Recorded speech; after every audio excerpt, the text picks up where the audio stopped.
Hey guys, today I wanted to take a moment to talk about the three tips for when you are the most uncomfortable at your worst state.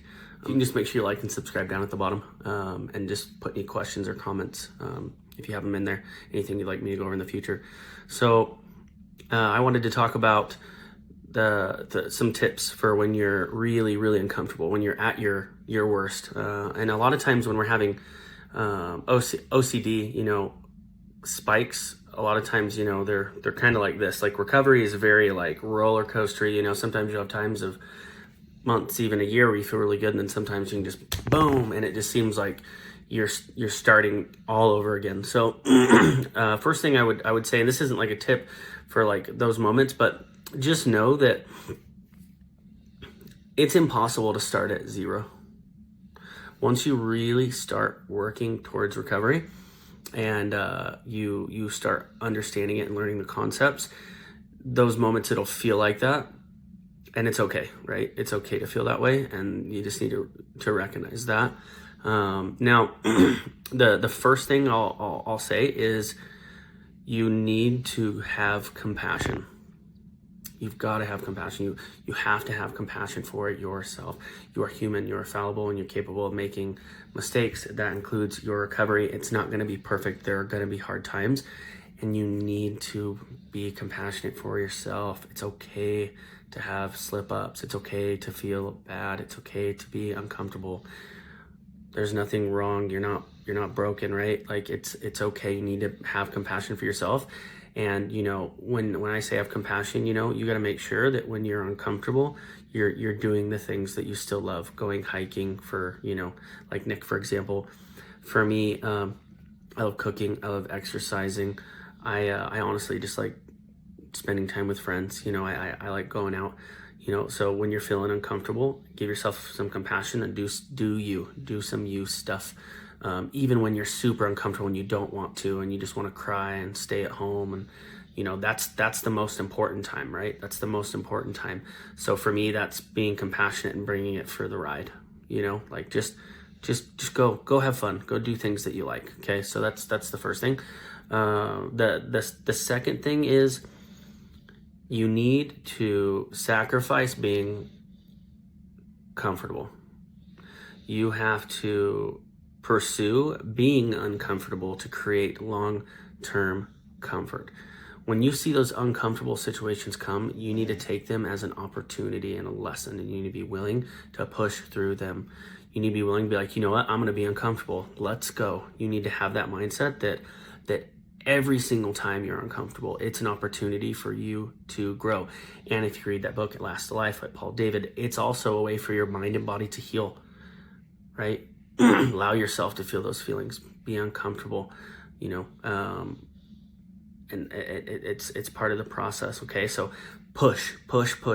Well, not compulsively pushing towards things that make you uncomfortable. That can be a compulsion, but when you notice those things happening, don't try to run away from the thoughts, feelings, emotions, sensations. Just let them be there. Let them be uncomfortable. Like I said, I had a situation where I was in Waco, Texas, last year, where I had probably a month or two of nothing. And, previously I had a really long time, but I had like a setback last year for a period of time. And I remember all of a sudden I had really bad body sensations. I felt like I was going to throw up constantly, super uncomfortable, intrusive thoughts.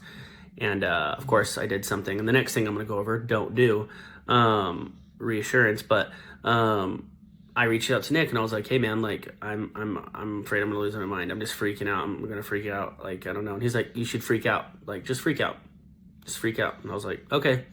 So it's good to experience those emotions long term. That's and sensations, thoughts. That's long term what's gonna really help you grow and be strong, and to create that tolerance.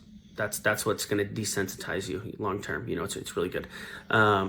Last but not least, reassurance. This one was very difficult for me later in recovery, even after I had long periods of not feeling good. When it came back, I just didn't understand. I was like, what's wrong with me? Why is this happening? So I would reach out to people for help. And like you need to have your regular meetings with your, expert, whoever it may be, who knows a lot about, OCD.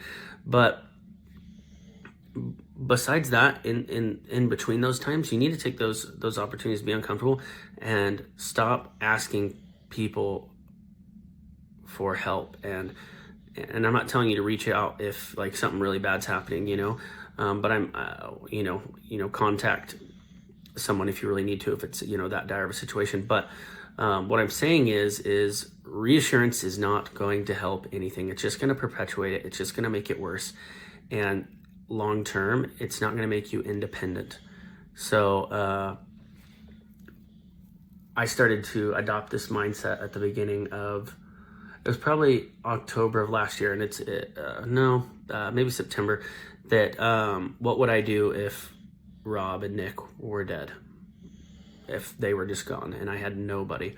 I probably, honestly, based on the knowledge that I have now, would probably be better off if I had something bad happen, because then I wouldn't hit them up, and I'm doing really good now where when I do have those uncomfortable situations, I really am good at not doing that. But, it was tough, and I didn't really understand it until I started experiencing it and doing it, and the other thing about reassurance is the internal reassurance, and then the reassurance to others.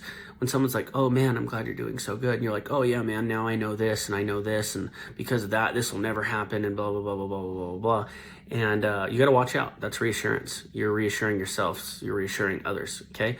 Also, when you start to feel bad or feel like something's going to happen, or your mind's like, oh, what if this happens? What if that happens? Then you tell yourself, oh, well, no, I know this, that I'll work on my core beliefs, and I'll experience my emotions, and I'll be uncomfortable, and then I'll push through it. That is classic self-reassurance, and it's in here, and it's not something that really is gone over. I don't really feel like, but it's not helpful. It's not helpful to coach yourself through those moments of what because that's reassurance, that's certainty. And you need to, the freedom, the OCD is very black and white. It's like either this or it's that. The gray area, believe it or not, of the I don't know, you have to be willing to be uncomfortable with not knowing if it will or won't happen. And I think reassurance and certainty are a key ingredient to OCD really being able to latch on. And it's like a drug. The more you do it, the more you're going to chase it, and the more you're going to go after it more and more and more and more and more. It's like when you start a compulsion, you just do it more and more and more and more and more, and you just chase it, and it never is enough, and it's never gonna be enough. But once you experience those emotions long term, you stop trying to get reassurance, you'll create space. All of a sudden you'll be like, I didn't have an intrusive thought for this long. Like, over time, right? It's very important. I would say don't ask for reassurance in your worst times, okay? There's only so many opportunities in life to really have an experience that will change everything, to really shift perspectives. And, you might really miss an opportunity, one that could really make a difference. And what I'll tell you is you gotta just, you gotta take it in strides, So anyways, I hope this helps. I can tell you that my recovery has been, I feel like, for people who have gained knowledge, it's been really hard. It's been tough, and it's been difficult. And I've experienced just crazy body sensations. Sometimes I randomly will still have body sensations, but I have no desire to get rid of them at all. No desire. I'm like, I'm going to be uncomfortable because I understand it and I know it, and it's one of those things. It's going to take time. So anyways, well, thank you guys. I hope you guys have a great day.